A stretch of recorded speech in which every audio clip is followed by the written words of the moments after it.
everybody, my name is Haley Friend, and today I will be discussing alternative forms of communication.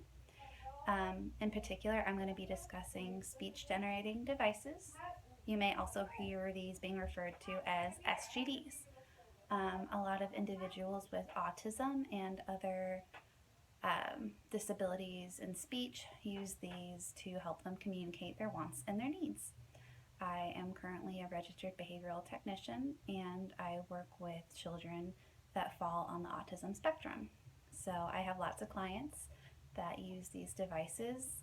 There are many different types of devices depending on the child's needs and their functioning level. Age also can contribute to that. I work with children as young as 4 that use these devices, and my oldest client is 17 who also uses this type of device and communication system. So today I have 2 different types of devices that I'll be showing you in 2 different programs. The first one is a more simplistic format. This is great for children who are just either starting to learn how to use a device and realizing, oh, if I press this button, then I can verbalize what I want. This also helps with children. This one helps children that don't have that great of discrimination skills. It helps them because it's a very simple and easy format to show you. So this program is actually on an iPad, which can have its benefits and its disadvantages.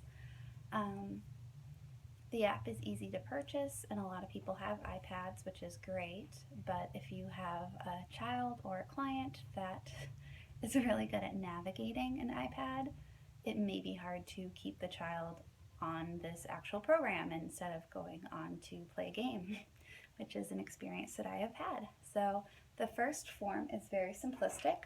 I'll get it right here. And it is called Functional Communication Systems, or the app is called FCS. And on here you can come up with different types of categories. So this first one is food, the second one are things that are in our motor lab, and the third are things that are specifically in my room that the client may want. So it's easy for them. When I'm first teaching them, I may direct them to the category that they need. So if we were in my room, I might already have it pre-set up to be items in my room. So there's pictures of all the things that this client in particular enjoys in my room. So I'd present it to them. I could ask them what they want at some point. They could touch the item. It shows up here. They click it again. Pig. So, and you can see the word is written above it, what it wants, and then when they press it, the voice comes on and tells you what you want. If you notice, the voice is my voice. So when you go in and program it, you can take pictures of the actual items and then you record your actual voice.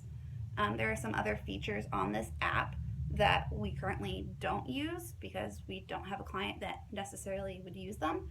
But you can go to add-ons down here and you can purchase other types of categories. So they'd already have community signs or clothing store signs or information labels. So a lot of more obscure type things that we necessarily don't need but are there. But this is a very easy communication system. Like I said, this is easier for younger clients or for those that aren't as high as functioning. It's very simple, not nearly as cluttered.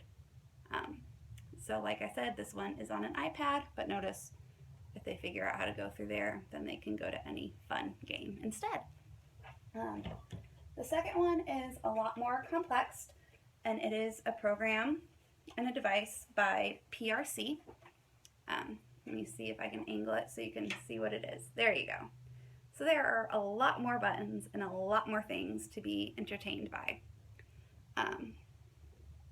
But you can navigate through this. There are symbols such as I, then you can say I want.